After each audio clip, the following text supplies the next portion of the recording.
जब आंखों में अरमान लिया, मंजिल को अपना मान लिया, है मुश्किल क्या है आसान, जब ठान लिया तो फिर ठान लिया. भारत देशाचं स्वातंत्र्य बाळसं धरू लागलं होतं.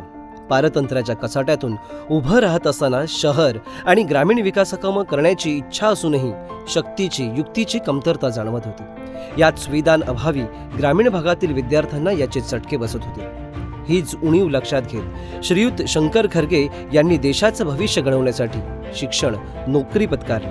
प्राध्यापक असणाऱ्या आणि विद्यार्थ्यांचं भविष्य घडवू इच्छिणाऱ्या श्रीयुत शंकर खरगे यांच्या पोटी जन्मलेला सुपुत्र प्रत्यक्ष देशाच्या विकास प्रवाहात सहभाग घेत शुद्ध तत्वानं देशसेवा करेल ही कल्पना मनाला सुखावणारी असली तरी त्याचा प्रवास हा खडतर होणार होता. श्रीयुत शंकर खरगे यांच्या कुटुंबात 60च्या दशकात पुत्ररत्नाचा लाभ झाला.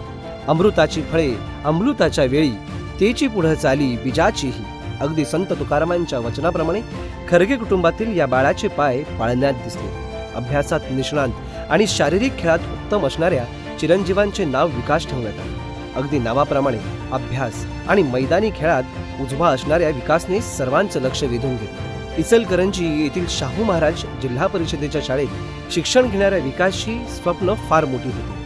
मराठी शाळेत शिक्षण घेणारा आणि त्यातही ग्रामीण भागातील जिल्हा परिषदेतल्या शाळेच्या विद्यार्थ्यानं अशी गरुड झेपेला दिवा स्वप्नच, पण या विचाराला ठोकर देत विद्येच्या सागरात खोलवर मुसंडी मारणारा विकास खरगे हा इचलकरंजीकरांचा स्वाभिमान झाला. शाळेच्या पथसंचलनात वादक म्हणून श्रीयुत बिनगे सर यांनी हातात बासरी दिली. संगीत विषयात पारंगत असणाऱ्या श्रीयुत बिनगे सरांनी बासरी ही संचलनापुरती मर्यादित न ठेवता बासरी वादनाची आवड मनात रुजवली आणि त्याचं शास्त्रोक्त शिक्षणही पुढे दिलं. पुढे हायस्कूलच्या शिक्षणासाठी व्यंकटराव हायस्कूलमध्ये प्रवेश घेतला. महाविद्यालयीन शिक्षणासाठी कोल्हापुरातील न्यू कॉलेजमध्ये त्यांचा प्रवेश झाला. शिक्षणाची भूक असणाऱ्या विकासला पालकांनी सुद्धा पुरेपूर सहकार्य दिले. 12वी नंतरच्या शिक्षणासाठी घर सोडले आणि थेट विद्येचं माहेरघर असलेले पुणे येथील इंजिनिअरिंगसाठी गव्हर्नमेंट कॉलेजमध्ये प्रवेश घेतला. इंजिनिअरिंगची डिग्री मिळवली. एकंदरीत इंजिनिअरिंग झाल्यावर पुढे अर्थार्जन हेच ध्येय राहिलं.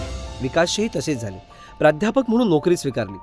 अभ्यासाची गोडी लागलेल्या विकासला मन मात्र स्वस्थ बसू देत नव्हतं. इचलकरंजीचा तरुण कोल्हापूर आणि पुण्याची सफर करून आता लंडनमधील ससेक्स युनिव्हर्सिटीत मास्टर डिग्रीसाठी प्रवेश घेतला. याच दरम्यान त्यांचा विवाह 24 जानेवारी 1994ला मीनाक्षी यांच्याशी संपन्न झाला. गव्हर्नन्स अँड डेव्हलपमेंट या विषयात मास्टर डिग्री मिळवल्यामुळे आत्मविश्वास वृद्धिंगत झाला आणि देशातील सर्वात मोठी आणि कठीण असलेल्या UPSCच्या स्पर्धा परीक्षा देण्याचे त्याला वेध लागले. दरवर्षी जवळपास 10 लाख विद्यार्थ्यातून 450 विद्यार्थ्यांची मात्र वर्णी लागणार. ध्येय कठीण होतं पण अशक्य नव्हतं. यावेळेस आई बाबा, भाऊ, पत्नी यांचं पाठबळ मिळालं. तर अभ्यास करण्यासाठी स्वयंशिस्त अंगीभूत असलीच पाहिजे. पहिला प्रयत्न फसला तो मात्र 9 गुणांनी. पण या पराभवानं खचून न जाता चिकाटीनं पुन्हा अभ्यास सुरू केला. दुसऱ्या प्रयत्नात यश मिळालं खरं, पण यश पुन्हा हुलकावणी देणारच होतं. कारण होतं रँक 464चं. IAS ध्येय मनी बाळगून असणाऱ्या विकासला district inspector of land record officer म्हणून पुणेमध्ये वर्णी लागली. पण ध्येय अजूनही काही अंतरावर, म्हणून पुन्हा प्रयत्न सुरू केला. अपेक्षित रँक न मिळाल्यामुळे अजून जिद्दीनं तिसरा प्रयत्न केला.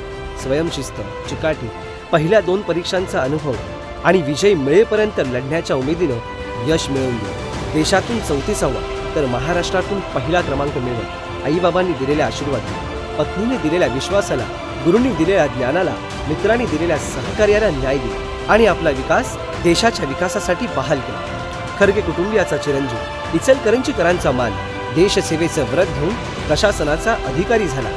IAS विकास खरगे साहेब. विकास नावाप्रमाणे श्रीयुत विकास खरगे साहेबांच्या कामाचा सपाटा सुरू झाला. Assistant collector Brahmapuri district Chandrapur, chief executive officer at Nagpur and Chandrapur, collector at Yavatmal and Aurangabad, deputy secretary GAD Mantralaya, 5th joint commissioner sales tax Mumbai, director ground water surveys and development agency Maharashtra, commissioner family welfare and mission director national rural health mission Maharashtra, managing director Maharashtra state road transport corporation, Secretary to Honorable Chief Minister of Maharashtra, Additional Municipal Commissioner of Mumbai Corporation Greater Mumbai, principal secretary government of Maharashtra, principal secretary to honourable chief minister of Maharashtra and principal secretary cultural affairs government of Maharashtra असे विविध पदभार यशस्वीपणे पार पाडत देशाच्या प्रगतीसाठी आपल्या शिक्षण आणि संस्कार पेरू लागले. प्रशासकीय सेवेतील सहकारी वर्गाला सिस्टमने काम करणारा अधिकारी मिळाला. त्यांच्या आयुष्याची घोडदौड चढ उतार पाहता एक आदर्श संपूर्ण देशातील तरुणांना मिळाला. मितभाषी असलेल्या श्रीयुत खरगे साहेब हे सुस्वभावी, हितभाषी आणि कार्यतत्पर अधिकारी म्हणून ओळखू लागले. समाजाच्या विविध प्रश्नांना मार्गी लावत जनमानसामध्ये एक अधिकारी काय करू शकतो हे प्रात्यक्षिक दाखवलं. याची दखल घेत विविध पुरस्कारांनी त्यांना सन्मानित केलं, ज्यामध्ये प्रामुख्यानं सन्माननीय पंतप्रधानांच्या हस्ते सत्यन मित्र नॅशनल अवॉर्डने त्यांना सन्मानित करण्यात आलं. 2006 मध्ये महाराष्ट्राच्या मुख्यमंत्र्यांच्या हस्ते महात्मा गांधी पीस अवॉर्डने त्यांना सन्मानित करण्यात आले. आदरणीय श्री विकास खारगे सरांचे लवकरच प्रधान सचिव या पदावरून अतिरिक्त मुख्य सचिव या पदावर पदोन्नती होणार असल्याचे समजते आहे. त्यांच्या भावी आयुष्यासाठी आमच्या सर्वांकडून खूप खूप शुभेच्छा. असे विविध मान सन्मान त्यांना मिळतच राहिले. तर विशेष सन्मान त्यांच्या अधिपत्याखाली गीतकार राजा बढे लिखित शाहीर साबळे यांच्या स्वरातील महाराष्ट्राचे राज्यगीत जय जय महाराष्ट्र माझा हे गीत स्वीकारले गेले. असा हा खरगे कुटुंबियांचा चिरंजीव इचलकरंजीकरांचा मान महाराष्ट्राचा अभिमान झाला. सलाम है तिरंगे को जिसमें मेरे देश की शान है, ऊंचा रहेगा तिरंगा जब तक मेरे कतरे कतरे में जान है.